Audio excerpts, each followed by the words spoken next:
Good evening and welcome to tonight's Board of School Trustees meeting. We begin this meeting like we do every meeting with the Pledge of Allegiance. I pledge allegiance to the flag of the United States of America and to the republic for which it stands, one nation, under God, indivisible, with liberty and justice for all. And now we have roll call of members. Good evening, Steve Corona from the 5th District. Julie Hollingsworth, District 1. Jennifer Mathias, District 2. Riley Booker, District 4. Noah Smith, District 3.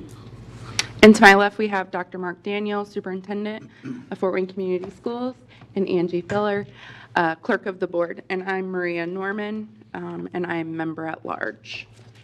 So this evening, we have no awards and recognition, so we move directly to the consent agenda, which is approval of the minutes for our regular meeting on June 26th, vouchers and payroll, and the personnel report. Is there a motion on the floor? Move we approve. Second. Thanks, Noah. Thanks, Raleigh. All those in favor? Aye. Aye. Any opposed? Okay. Dr. Daniel, did you have anything? I do not. Oh, okay. Thank you. I actually waited this time and then you didn't have anything. All right, no old business, so that brings us to new business. Steve, can you do, nope, okay. Julie, can you do A? I'm No. not even up and running yet. Okay, no worries. I'll start with A and give everyone time to make sure that I'm in the right spot. I went too far. Here we go. Okay, first thing on the agenda, Park Center case managers for elementary, secondary behavior support classrooms. It is recommended that the board approve the contract to provide case managers in our elementary programs and secondary behavior support classrooms for students with disabilities for $195,000. The contract with Park Center provides each of our elementary behavior support classrooms a case manager during the school day to support FWCS staff with students' behavioral needs in these 12 classrooms. In addition, it provides one Park Center case manager for our middle school behavior support classroom. The program's funding is being supported by Medicaid and Federal Grant 611 Part B and will be overseen by Dr. Nikki Sprunger, Assistant Superintendent of Diverse Learners. Jennifer Burning, Director of Special Education, and Brenda West, South Wayne's Principal, will be available to answer any questions. Is there a motion on the floor? So moved. Thanks. Second. Thanks, Steve. Thanks, Julie. Any questions?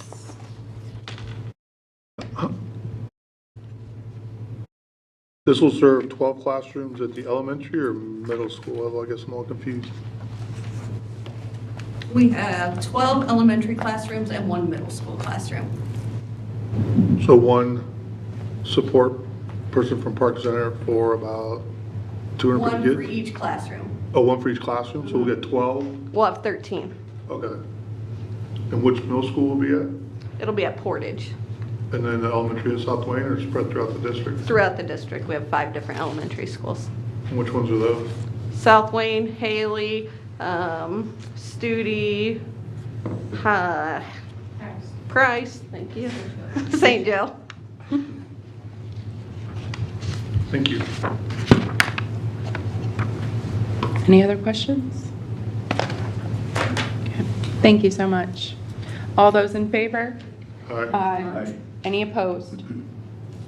Okay. You ready? Yes, ma'am. Awesome. Can you do B, please?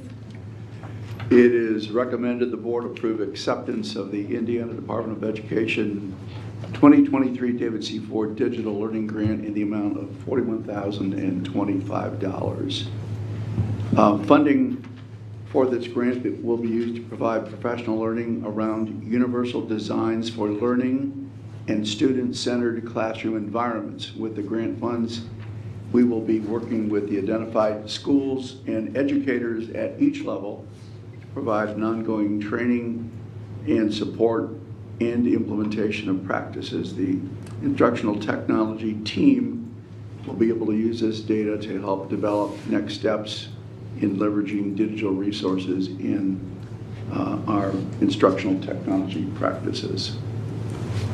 Shannon Quigley is here if we have questions. Thanks, Steve. Is there a motion on the floor? So motion. Thanks, Jennifer. Second. Thanks, Noah. Any questions for Shannon? Shannon, can you explain a little bit what Universal Designs for Learning means? Yeah, universal designs for learnings are just a idea for making things that are accessible for all students. So giving kids, different tools, resources that make the learning easier, accessible, and it really benefits all learners. But things like providing text to speech, a lot of the special ed features that you have seen, it's really putting those in every lesson so that all students benefit from them. So this will be over a specific software, or just all software, or all programs, all? It won't necessarily be software related. It will be in regards to instructional practice. So how are they using all of the tools and resources that we have so that they are used effectively within instruction. So we know we don't want students just sitting and receiving content online. We want them creative, active learners taking control of the learning or having that student agency. So it's really about how can we shift some instructional practices to be more student-centered in our classrooms. And this will be at elementary level or all levels, or? Right now we're looking at elementary and middle, and we have not identified the schools we'll be working directly with yet, but we are in process of doing that. Will you be more focused on the special learners, or? No, this will really be for the general education classroom, but it's just the principals, and those are coming from some of the initiatives that the state is really focused on that in regards to blended learning, so that we can make sure that all of our students are getting those opportunities to learn whether or not they need those identified supports. So in summary, this is to help us take the tools we have and utilize them better or more effectively in working with the kids? Correct. We want to make sure that our teachers have knowledge around how to use all of the resources that we're providing and see student mastery, student gains from those tools in our classrooms.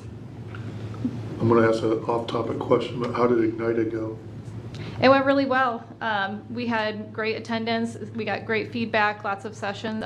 Our teachers led some really wonderful sessions for other teachers to learn from. We had great guest speakers, and I think overall it was pretty good success. Jack Bird was a rock star? Always is. Thank you. Thanks, Shannon. All those in favor? Aye. Aye. Any opposed? Julie, can you do C now? Yes, finally. Okay. It's recommended that the board approve the Indiana Department of Workforce Development's 23-24 Adult Education Grant in the amount of $1,179,011.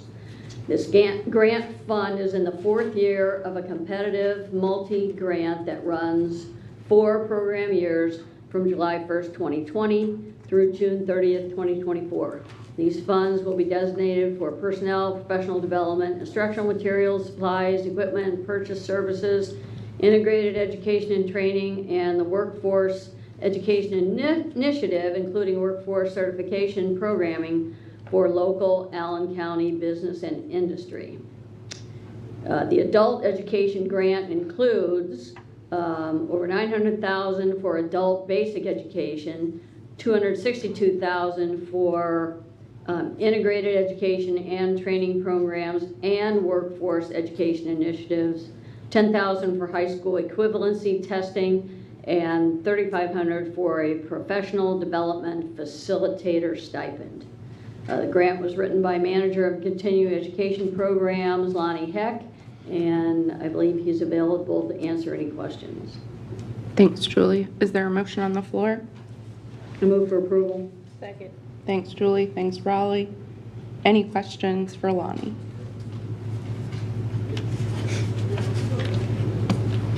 No. No. Can you talk about who this serves from like a, what do you mean, or what does it mean by adult education? Yeah, so adult education, that would be anybody 17 or older. Our big buckets are anybody that needs a career type of job certification, high school equivalency diploma, or a big growing bucket in Indiana are adults learning English. So those are our 3 main drivers. That's the type of student. It's an adult and they're looking for language, jobs, or diplomas. How many are we serving in that vein right now, roughly? Our program served mid-800s, and our prior year, this past year, we got to 980, and the goal is to get to 1010. I think our program in the past pre-COVID topped out in the 1100 range, and there's plenty to go around. There's around 23,000 people in Allen County that would fit one of those buckets for us to Really? serve. Yeah. Is there any other district in the county that does this? From a school district standpoint, we're Region 3, basically Northeast Indiana. Impact Institute is connected to Noble Schools, but it's not in the same umbrella fashion. They're more of an independent. And then Marion is connected. Their adult center is connected to the schools, but it's not, again, run the same way. So it's pretty 50-50 with adult programs. Some are very connected to the schools as we are, and others are more independent, self-running entities. So those other 22,000, how can they find out about you? Give us a little commercial. We have our social media. We have, with the Fort Wayne Community Schools website, you guys spreading the word of what we do. We are quite unknown as far as what we do, but we're a great resource for people. So I say it's really about spreading the word. Like, hey, did you know Fort Wayne not only serves students K-12, they can help an adult in your household as well. We really rely on word of mouth. We are such a growing program that it's really that referral. Hey, I got this. Did you know? And then we rely on social media and just those other type of avenues. I did not know that, so thank you. So currently, what is the what's the max amount that you can, based on who you have hired and the program right now, what is the capacity of the program? I know you said something about 1,100 prior to COVID. Yeah. Money-wise, that's a great question. The state recently lobbied over the budget coming through, and there is $8 million more added from Governor Holcomb into the adult ed pot. $4 million this year is to make people whole. Many programs are up and down. Some have grown past COVID numbers, others are struggling still. And then next year, when this comes around and I'm standing before you, there should be another $4 million to grow. What that looks like depends if we hit our goals. I would say of the 5 in this region, we're really good at hitting our goals. We blew past all those. So to speculate what we'll get, I can't say. But I know in the past it's been 1.5 to 2. Where that lands, I couldn't tell you. It's data driven. We hit our goals. We were successful with the students that come through. More money potential in our pockets to spend. Okay, that's fabulous. How about the capacity to actually, if we all of a sudden go out and do word of mouth and we're really good at it and we're sending you another 2,000 students out of those 22 that we're missing, can you do it? No, I need more people. This year, with that increase, we are actively trying to hire an evening, full-time, Monday through Friday ELL teacher. I have a part-time every other in the evening, but that is a growing need. So in order to facilitate and meet all that need in the county, it would take more people and money. And the DWD, they're aware of that. They acknowledge that every program does have its ceiling and that the dollars can only go so far. But I'm very pleased to tell you we do a great job with the money, and our teachers are fabulous at helping people grow and get one of those 3 things we give them. Great. You mentioned that 1010 was the goal, so we do have the capacity to handle that number. Yeah, like I said, we topped out at 981, and if we get to 1010, we can do it. For instance, ELL. We stopped bringing in new students, adults, in April because it's the nuance of they're not going to grow before the program ends. It's all about growing them on our testing, and we didn't have the capacity was there, but it was really about let's wait until August, September when we start afresh with all the data and bring them in. So yeah, I don't think we've reached our limit, but saying 2,000 more students or so, it would be a challenge without more resources. But we do well with what we have at the moment. So you do focus, or you do, you're on the same schedule as? Yes, we typically run a school year calendar. DWD asks that we stay open 50 out of 52, but we have we call it summer session. We just don't offer as much in the summer. We only did diplomas this summer in June and July, Monday through Thursday for a couple hours. So just like summer school, people that wanted to either get in or continue. We serviced 40-ish people, those two, and then things really ramp up as the school year, as people just get that mindset, that drive, like, hey, I want to get this done. Do you get separate ELL funding, or is that ELL come out of these funds? Yes and no. So the other grant you'll read into the record here in a minute, Is that coming up? Aha. Yes, that is for ELL students, adults, learning the civics, the government. That is where that pot goes. The grant you just read in, it is any adult seeking any of those things that we offer them. So there is kind of a ELL specific one, yes. What is the most common language spoke of your students trying to learn English, out of curiosity? Right? In our program, kind of reflects the county, Spanish and Burmese, but we have a lot of Haitians with French and then the other Creole languages. And then we've seen a modest uptick in Ukrainian and some Afghani, but I would say the main ones are type of Burmese, Korean, and Spanish in our programs. And to help Steve out, maybe, what's the oldest student you've had here in the last memory? The last I knew, we had somebody in their 60s. Well, it's never too late to learn, is that Never, what you're saying? and that's the message, that Steve you tells guys. me that all the time. Yeah, that's the message you can put out there. It's never too late, because that's what people think. It's too late. This is beyond me. I can't do this. And tell them we got a great program that can help them get to the finish line. So once the students graduate from there, and we have sounds like a vast number of students who have dual language once they come out, are we recommending or telling them what kind of opportunities we have in our schools to possibly assist, classroom assistant or some other things with some of our schools that are really looking for people with a dual language? Yeah, it's not the main thing we promote. We really try to gear the jobs toward the high demand that Indiana, the workforce development, say is kind of in demand. But we regularly point them toward the job board and point them toward the opportunities that are there. And it's more my program, but I hired someone, and then there's been multiple come through where they've learned English and then they work for me. I have an assistant who learned English with us, and she works with our high schoolers, and we've had other assistants that's come through. So I think that's something we could work on and really promote and point them toward, but it's not always their focus. The hot jobs, CDL, CNA, CDA, those type of things are really more forefront of some of our students we serve, but something we can always keep pointing people toward. I think that the workforce development is a huge role in our school systems as well, so we'll just add us to the list. All right, will do. Lonnie, I was so impressed with the program, and I walked away thinking, first of all, there were a couple of graduates who were already enrolled in college, Yes. as I recall.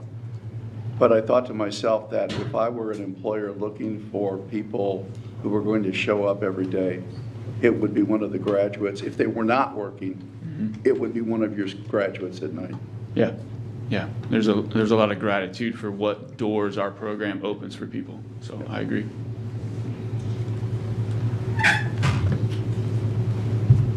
Thanks so much, Lonnie. Yep. All right, all those in favor? Aye. Any opposed? Okay.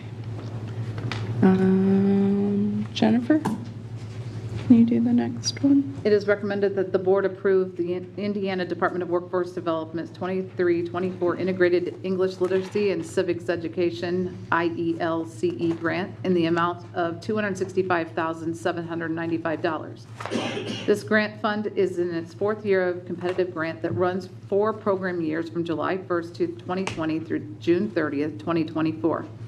The purpose of this grant is to provide adult English language instruction, integrating all 4 civics concepts: naturalization, civic engagement, United States history, and government. The funds in this year's grant are designated for integrated education and training. The grant was written by Manager of Continuing Education Programs, Lonnie Heck, and he is still here to answer our questions. Thanks, Jennifer. Is there a motion on the floor? Move approved. Thanks. Second. Thanks, Noah. Thanks, Raleigh. Any questions for Lonnie on this? And Lonnie, how's the amount of the grant decided? Is that have anything to do with enrollment or? Yeah, that one's heavily tied to enrollment. So the more students that we identify in the ELL classes, it's really making sure we hit those little buckets that you just read: naturalization, civics education, U.S. history. And some programs look at it as, well, only the high level. We have 3 levels of adult: low, medium, and high. And some people look at, well, the higher students need to have that type of training. And I talked with our ELL teachers, and they really felt that it's just natural. They're talking about those things as they come. They're great ways to learn English. So I put all of our levels in it, and so that's why that number's there. And so, yeah, it's tied to enrollment.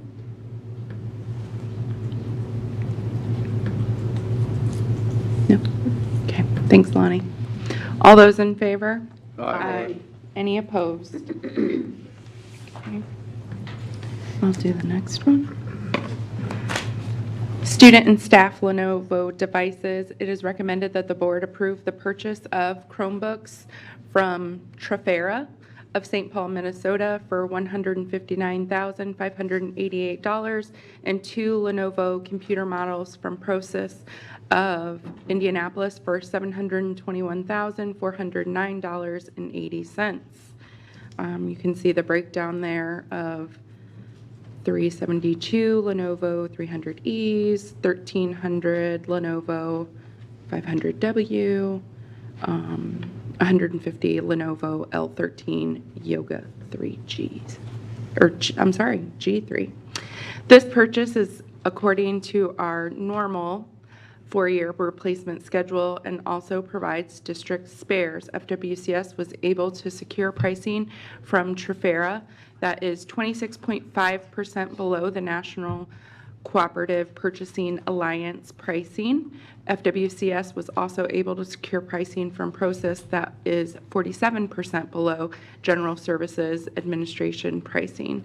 Indiana law does not require public bidding for purchases made at or below approved cooperative purchasing agencies and/or GSA pricing. Funding will come from the Common School Fund loan, and Kevin Grubel, Manager of Technology, will be available to answer any questions. Is there a motion on the floor? So I'll moved. move. Second. Thanks, Raleigh. Thanks, Steve. Any questions for Kevin?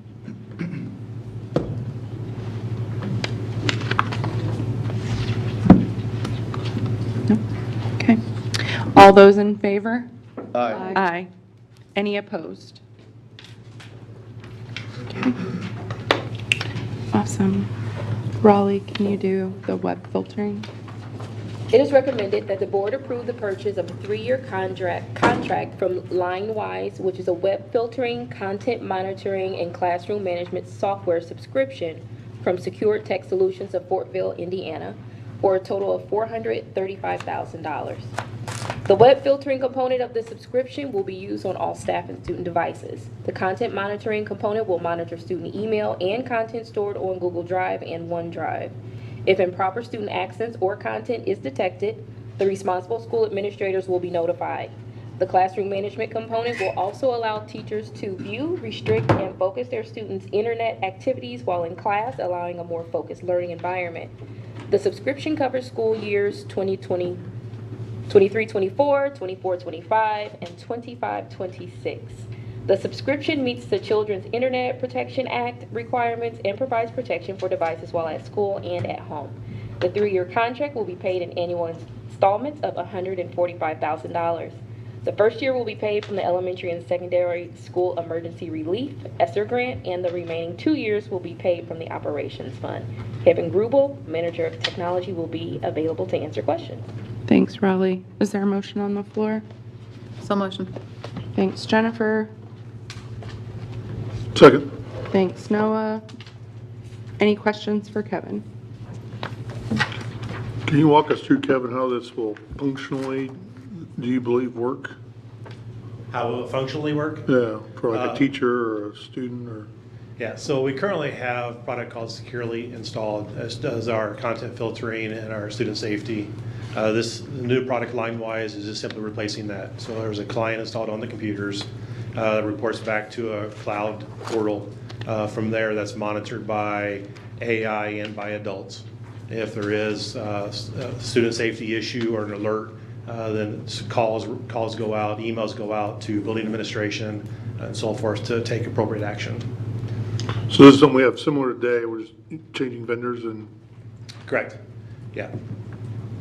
Approximately how many devices is this on? We have it's huge, obviously. Correct, yeah, so we run in the neighborhood of about 40,000 devices. So this will be installed throughout those 40,000 devices. Are there any enhancements to this provider compared to our prior provider that you saw throughout your review process, anything of that nature? Yeah, so we're currently in a kind of a mixed environment, especially when you start to talk about the classroom management or the teachers being able to view student desktops. And that's led to a few technical issues. By going to a single platform, we're looking to resolve those issues, make things a little bit more seamless and easier to navigate. Will this be available to substitute teachers then, if it's going to be teacher kind of monitored and led? The day-to-day substitute teachers, I don't know if we can technically make that happen. If we're talking about a long-term sub, as long as they are listed as a co-teacher, then this will be available to them as a co-teacher. Is this on our computers, or can we get ourselves in trouble? Well, all 40,000 devices will have the software deployed to them. Okay. So be good. Is there going to be, I think I've read that there's certain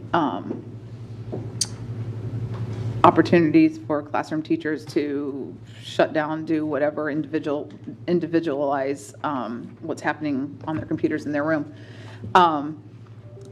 Did we have is there going to be a learning curve from what was prior to using Securely to the new, or will no one really realize or know any different? I wish I could say there'd be no change, but when you change technologies and vendors, there's going to be an amount of change. So we'll be working with some PL videos. The district technology coordinators will be doing some in-building training and so on and so forth. So did we pilot this new system and have people working with it to see how easily or how hard that learning curve will be? We did. So we had 2 final vendors, and we used Summer Learning as kind of our pilot ground, where we deployed one vendor to a certain group of schools and then a second vendor to another group, and line-wise kind of one out in the tail end of that. And so Summer Learning had actual classroom teachers involved? Mm-hmm. Okay. Yes. So Kathy, I see we're going to use ESSER money for the first year on this contract. So we have 14 months, right? To spend down ESSER, spend or obligate? Yes. Yep. Mm-hmm. No, we have to. Have to spend it. We have to spend it, yeah. How are we doing? I don't think we're gonna have any trouble spending it. It's what do we do after that? Okay, Yeah. thank you. One more question, and it relates to that question they just asked. How long prior to this new vendor had we been using Securely?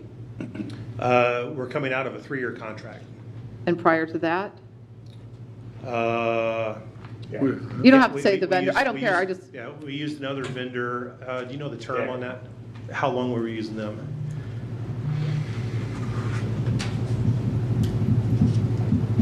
I think I'd have to look. We used it for at least 5 years. Okay. So before our kids were even taking home devices and such, we still had something like that in place? Yes, we did. Okay. So part of SIPA, we're bound to content filter, and before one-to-one, we could do that on a hardware appliance in the data center. Okay.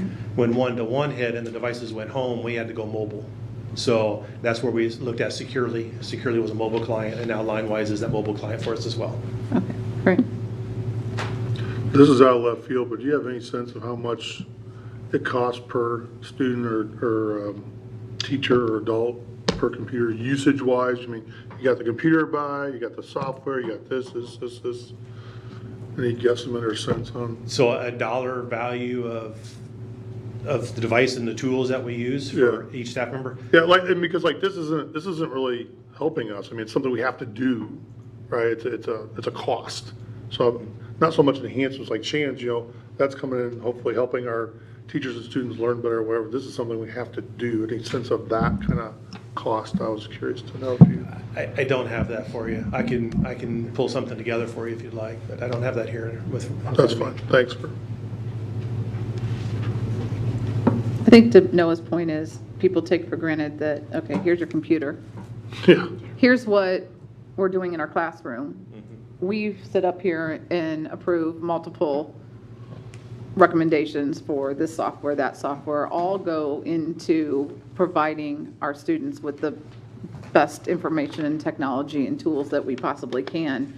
And even though we're seeing like a price here, we got 45% less on a computer, it's all the other things that go into that as well. And so, where it used to just be here's a high quality book and some notepad, it is a large expense, and we do our best to be good stewards of acquiring and having people like you research and put those things on our kids' computers. So it's more than just a software program, but You're absolutely correct. So, we have many different licensing that enables like our Microsoft tenant. We have the LineWise now. There's just numerous loads of licenses that we load up. We've got Adobe that we license for kids for the Creative Cloud content, many others. So to your point, yes, we have lots of kind of behind the scenes costs that's used on a daily basis by our students. So it causes us to be creative and be frugal. So as with Noah, I'd be interested if it may take you a while to figure that out, but what it actually is per device and being able to hand that out and actually work in our district and using that computer, what exactly that costs for that? Because we all know we have to be there. That's the way it is.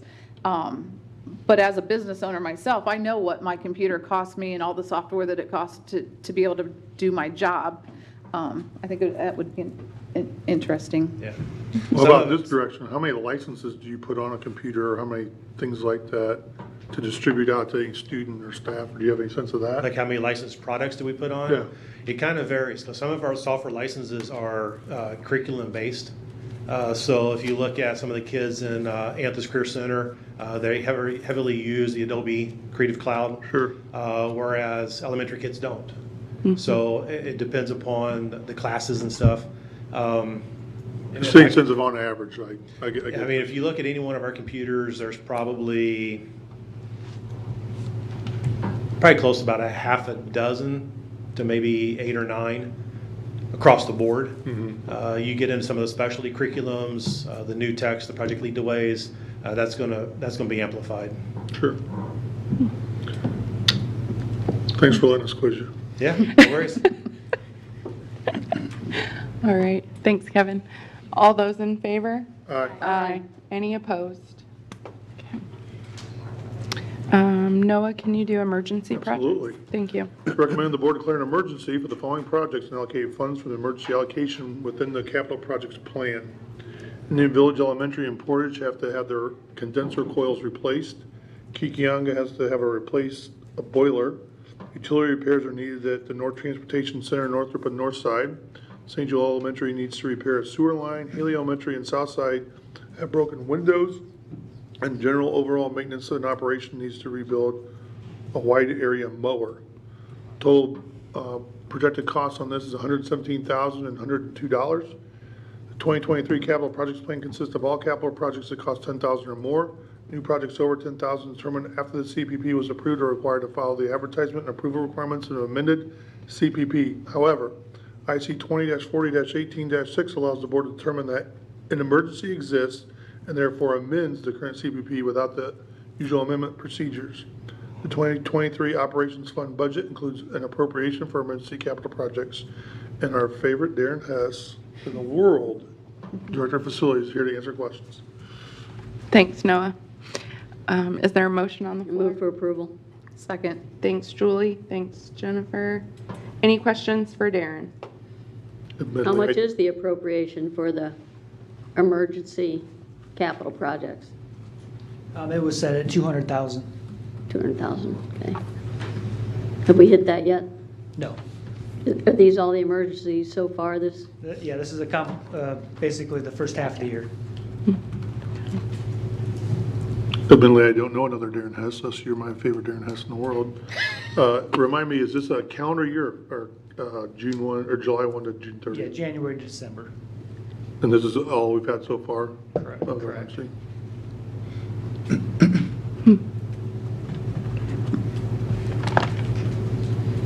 Anything else? No? Okay. But I have a question real quick. So looking down at Haley and Southside, broken windows due to vandalism, that would take into account insurance or vandalism catching the people? I mean, those just... Yeah, our insurance is $50,000 deductible per incident per site, so we're not there on that. And then security is still actively trying to find out culprits. So. Is it one window at each school or multiple? Multiple at each, mainly at Haley. Gosh, that's disappointing. Any other questions for Thanks, Darren? Okay. Thanks, Darren. All those in favor? Aye. Any opposed? Okay. Steve, we're back to you. Are you ready? It's recommended the board approve the following construction contract for the Franke Park Elementary Support Services Hub renovation and ADA lift replacement project. And you see the bid from Schenkel Construction, base bid at $594,800, and that is the total contract amount. The project consists of the renovation of an existing classroom area to create a new support services hub for activities and the installation of a new limited use, limited application elevator. The project was designed by the Moak Park Group and will be funded from the 2020 School Building Basic Renewal, Restoration and Safety Project. Project specifications require the work to be complete by July 25 of next year. Darren is still here to answer questions about this project. Thanks, Steve. Is there a motion on the floor? A motion. Second. Thanks, Jennifer. Thanks, Noah. Any questions for Darren about this project? Did we not do the music and art classroom interior finishes? We didn't accept or they didn't accept? Since the bids have come in, we've made this recommendation. We've been working with building administration that we're going to be able to shift some things around that we don't have to have that cost. So they'll get done, we just don't have that cost? Correct. Nice. And is this part of the lift program that we had talked about like a month or two ago? Yeah, that's coming later. This actually pulled out because we were doing this other work, and it's right adjacent to where the elevator is. So, you know, economy of scale, it made sense to include this in this project instead of having two different projects in one building. So it's in addition to the other ones? Correct. And this will take out a classroom or just kind of re-envision it? So this is right-sizing Franke Park. So we will be able to remove the modulars that are outside. For years, Franke Park struggled with are we a 3 or 4 section school? We finally got them to a 3-section school. This took there's an old science kind of biology classroom built in the 90s and repurposing it to have this hub for a lot of the specials, which were scattered all over under stairwells and that previously. How many modulars will we get rid of? There will be 2 classrooms there. So one 2 building. modular classrooms? Yeah, correct. How many are currently there? 2. We won't have any modulars there after the summer. Okay, so those will be gone? Or next summer, correct. Okay. Sorry. Nice. Any other questions? No? Okay. Thanks, Darren. All those in favor? Aye. Any opposed? Okay. Julie, can you do I, please. This is appointment of a project architect and construction manager as constructor for 24-25 ADA lift modernization projects. Recommend that the board approve the following design and construction manager as constructor contracts for 24-25. Martin Riley, architect engineers for $449,400, and FCI construction for pre-construction services for $28,125. The 24-25 ADA lift modernization projects include the installation of new limited use, limited application elevators at 11 buildings to provide accessibility to all levels of the building and meet ADA standards. Buildings include Adams, Harrison Hill, St. Joe Central, Weiser Park, Whitney Young, Early Center for Academic Success at Nebraska, Jefferson, Kikianga, Lane, Northwood, and Portage Middle Schools. The contract procurement method for these projects is construction manager as constructor for publicly funded projects as allowable under Indiana law. The recommendation includes the design services contract based on a percentage of the construction value, as well as a fixed fee for the pre-construction services. An additional recommendation for construction manager services during construction will be presented at a later date, along with the establishment of a final guaranteed maximum price for the project. The overall construction budget for these projects has been established at $6 million. The projects will be funded from the 2023 general obligation bond, and Darren Hess is still with us to answer any questions. Thanks, Julie. Is there a motion on the floor? Move for approval. Second. Thanks, Julie. Thanks, Jennifer. Any questions for Darren? This is the presentation that we had. Is this what this is? Yeah, about 3 or 4 months ago. Yep. That one. Okay, yeah. Awesome. Is FCI Construction someone we used before? Or they Correct. They rebranded. They used to be Fetters Construction out of Auburn. Okay. So they've Yeah. done work with many K-12 entities around here for years. Okay. Any other questions? No? Okay. Thanks, Darren. All those in favor? Aye. Aye. Any opposed? Jennifer, can you do the next one? Thanks. It is recommended that the board approve the following progressive design build services contract for Miami Middle School entrance vestibule and office security project. CME Corporation Phase 2 services with a guaranteed maximum progressive design build contract for $1,325,000. On May 22nd, 2023, the board approved Phase 1 design build services with CMA Corporation using the progressive design build process under criteria set forth in Indiana Public Works Design Build Law, IC 5-30. CMA Corporation provides a Phase 1 report for review to the Technical Review Committee, along with the final guaranteed maximum pricing on June 20th, 2023. The projects will be funded from the 2020 School Building Basic Renewal Restoration and Safety Project. Project specifications require the work to be complete by July 25th, 2024, and Darren is still here to answer our questions. Thanks, Jennifer. Is there a motion on the floor? So moved. Second. Thanks, Raleigh. Thanks, Steve. Any questions for Darren?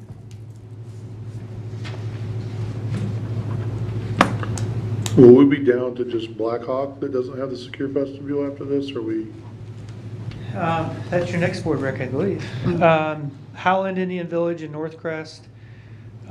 Miami and Blackhawk are the remaining 5, correct?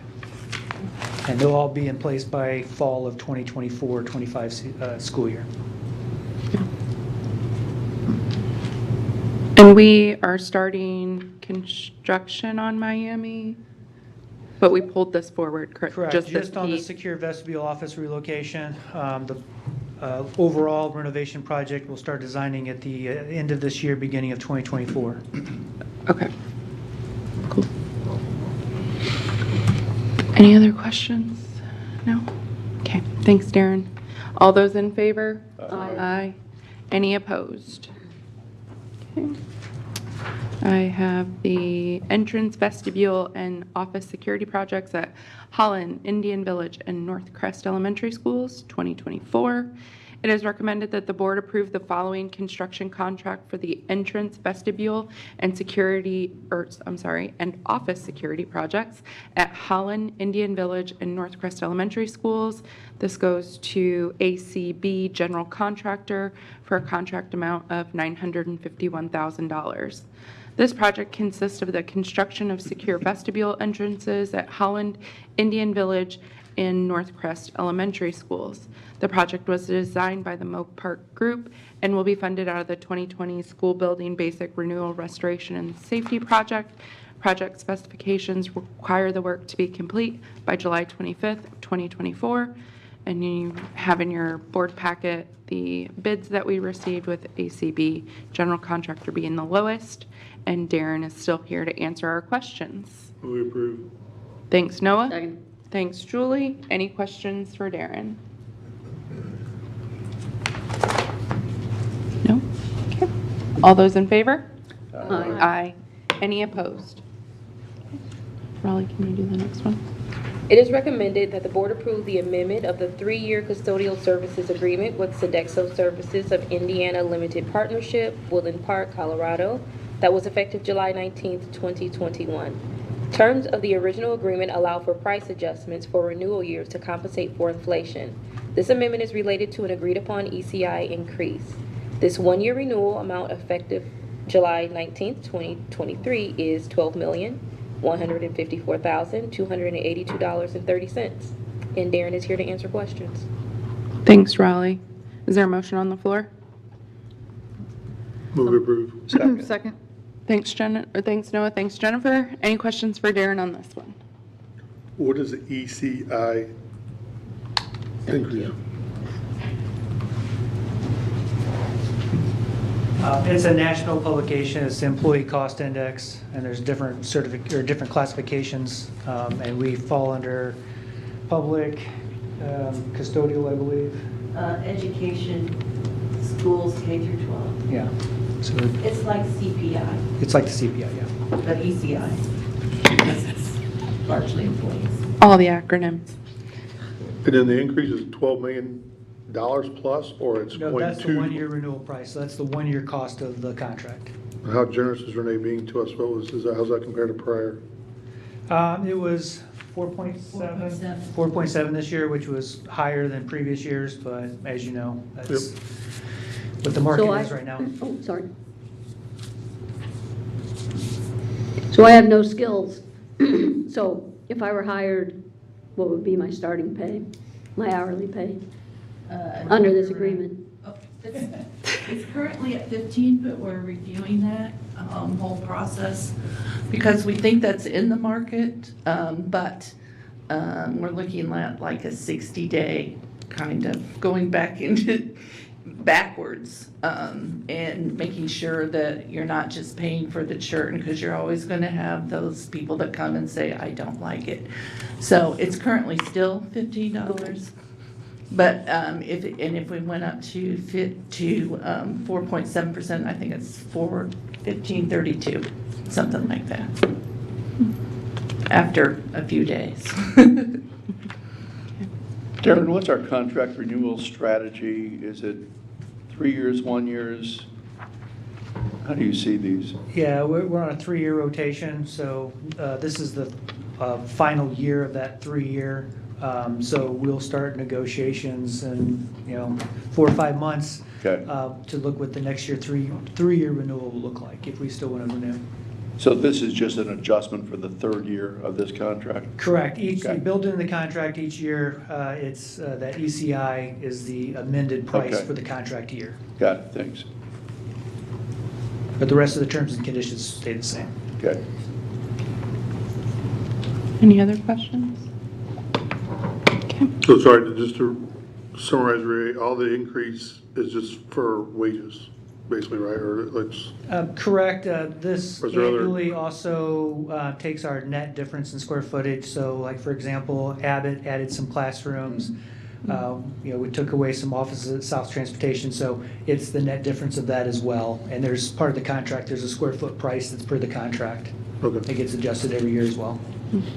But those are the two conditions yearly we change. Thank you. Yeah. All those in favor? Aye. Aye.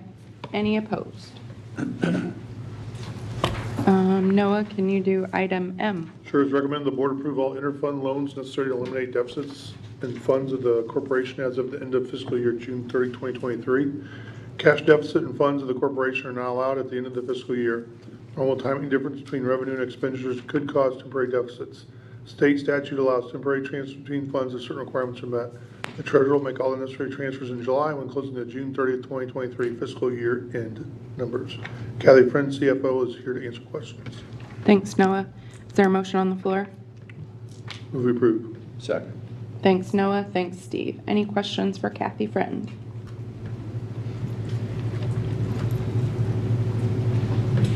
Okay. All those in favor? Aye. Any opposed? I'll do the next two. Transfer from Education Fund to the Operations Fund. It is recommended that the board approves the 2023 transfers from the Education Fund to the Operations Fund. It is further recommended that the board affirm the transfer of $6 million in June and approve up to an additional $6 million by the end of the year. The total represents 5.3% of the budgeted Education Fund revenue. Beginning in 2019, Indiana school districts deposit state tuition support to the Education Fund and property taxes to the Operations Fund. Transfers from the Education Fund to the Operations Fund are necessary to properly fund expenditures necessary to the operations of the school district. Kathy Friend, CFO, is available to answer any of our questions. Is there a motion on the floor? Move for approval. Second. Thanks, Julie. Thanks, Steve. Any questions for Kathy Friend? So Kathy, this is well below the state's DUNS cap level, 15%, isn't it? Correct. And isn't this a little bit smaller percentage than what we've done in previous years? No, it's about the same. About the same? About the same. And actually, we may not transfer this whole amount by the end of the year because with growing interest revenue and indirect cost revenue, we may not need to make as large a transfer to the operations fund this year. So it may be well lower than 5.3%. Is there any data, since the state put in place that 15% kind of I have not seen cap that. No. what it is, what the average is statewide or anything? Yeah. I mean, I assume somebody is collecting that. There are some, yeah, I would think so. And there are districts that are over the 15% because they have like extremely high circuit breaker. And so that causes them to have to transfer more. So we are in a good position that we don't have to do that. Good job, Kathy Friend. Any other questions for Kathy? Okay. All those in favor? Aye. Any opposed? Okay. Let me find the last one. Here we go. The 2023 general obligation bonds.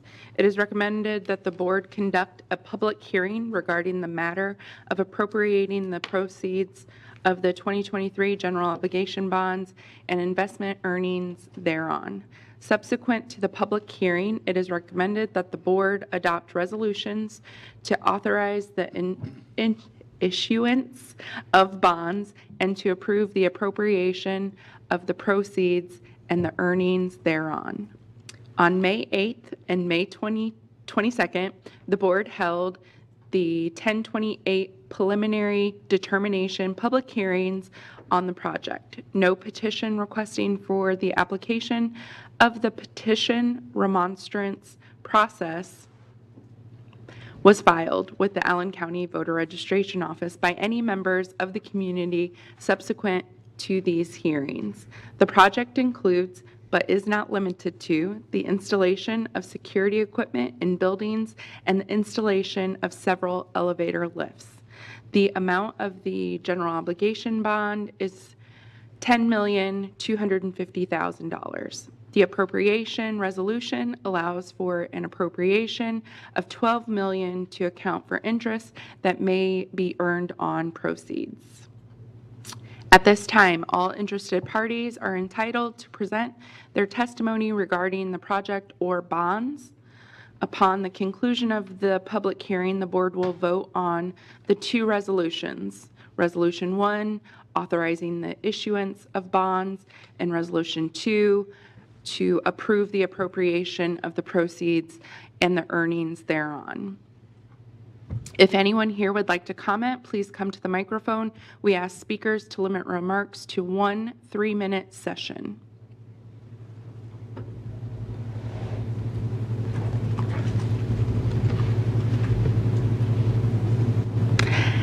As there is no one who wishes to speak, the hearing is now closed. So we need a motion to approve our two resolutions. Is there a moved. Second. Thanks, Steve. Thanks, Julie. I'm trying to make sure I don't mess this up. Okay. The appropriation resolution of the 2023 general obligation bond proceeds and interest earnings thereon. Is everyone in favor of that? Signify by saying aye. Aye. Any opposed? Resolution 1. Resolution 2, authorizing the issuance of bonds for the purpose of providing funds to pay for all or a portion of the cost of the 2023 district-wide safety and security and handicap accessibility facility improvement project and costs associated therewith and on account of the issuance of the bonds. All those in favor vote by saying aye. Aye. Any opposed? Okay, fabulous. I thought I was being punked with all those words. Okay. All right, so that ends our new business, which brings us to board comments. Steve No Cronin. additional comments this evening. Thank you. Thank you. Julie? Well, I believe our next meeting is August 14th, so by that time, we will already have 2 school days under our belt. So I wish everybody a successful and enjoyable start to the school year. Parents, families, students, staff, looking forward to it. Yep. No comments tonight. Thanks, Jennifer. So last Monday, I attended the first day of our 10-day new teacher orientation, and the PL department literally rolled out the red carpet for new teachers. We greeted them at the door with high fives and handshakes, and some people got hugs. So it was just a really good moment. I got some action shots of that too, but it was just a really good moment to do that. Another great moment happened during Dr. Daniel's official welcome to our new teachers. He shared important information like our mission, our vision, our priorities, but I would like to commend Dr. Daniel for emphasizing the important role of equity in education. He recognized and celebrated the diversity of our students, our parents, our staff, and administration in his address. Especially important during a time in this country where the mention of diversity, equity, and inclusion can be polarizing. So our superintendent, our PL department and leadership, our DEI department and leadership has set a remarkable example and standard for incoming teachers. You guys did an awesome job. You have my support, and I'm sure you have the support of our full board in your work. Thank you. Thanks, Riley. No comment. Dr. Daniel? So a couple things, again, back to the 10 days for our new teachers and some administrators. It's been overwhelmingly positive. One particular comment, have a teacher who's returning after retiring, and his comment was, I wish I would have had this when I started teaching. Perhaps I wouldn't have made the mistakes I made. So again, I want to tip my hat to Ramona and her team, but also to all the presenters. And then we did have at night Ed, presenter there, the keynote speaker, I think also was emphasizing how to create relationships, how to emphasize engagement of our kids. Again, that's our responsibility, so let's get to that work. I thought that was exceptional as well. Numbers, we did sell out, so not all people attend, but we sold out. So again, that's hats off to Jack and his team. And then on August 8th, we have the all-district meeting coming together. It is at 10 caps again, and I guarantee you it will be different than last year, but it will grab your attention. So hopefully we'll have some students leading the process. And again, starting our year off with hopefully a message of consistency, focusing on what we're doing in well-being and conscious discipline, restorative practice, but also what are we doing in the areas of literacy and numeracy, as well as celebrating what has happened this year with 3DE. We just were at a presentation on Thursday night. Maria, you were there. Junior Achievement Celebration, they call it Gratitude. But again, having all of Northside's both freshman and sophomore teachers there that are now part of this process for this coming year, as well as Snyder's freshman and sophomore team. So again, I can just say we're ready for the year. And it's going to be an unbelievable year as we start to train for schools of success. And that will happen throughout this year, preparing for the 24-25 school year. So again, I want to thank everyone here that has been an integral part of that, planning and processing, but now we're to let's start the training and let's start the implementation. So very excited. Thank you. Yeah, thank you. I will just say I'm very excited for the new school year. I don't know that my 7th grader is very excited about starting school, but I have enough excitement for the both of us. So very excited to be back in the buildings. And looking forward to August 8th with the all-district meeting. I know we have in-person registration coming up this Friday from 8 to noon, and then on Monday from 12 to 7. And I know we have 6th grade transition day, which I think is also 9th grade transition day on the Wednesday the 2nd, and then kindergarten is the 1st. Yes? Yeah? Okay. I got it. Okay, well, we look forward to having everybody back, staff and students included, and we appreciate all that everyone does for our district and for our students and our community. So our next meeting is Monday, August 14th, and that concludes our business portion. Is there a move? I move to adjourn, Madam President. Second. Thanks, Noah. Thanks, Steve. Is everyone in favor of adjournment? Aye. Any opposed? Okay. Awesome. Let's see. At this time, those who have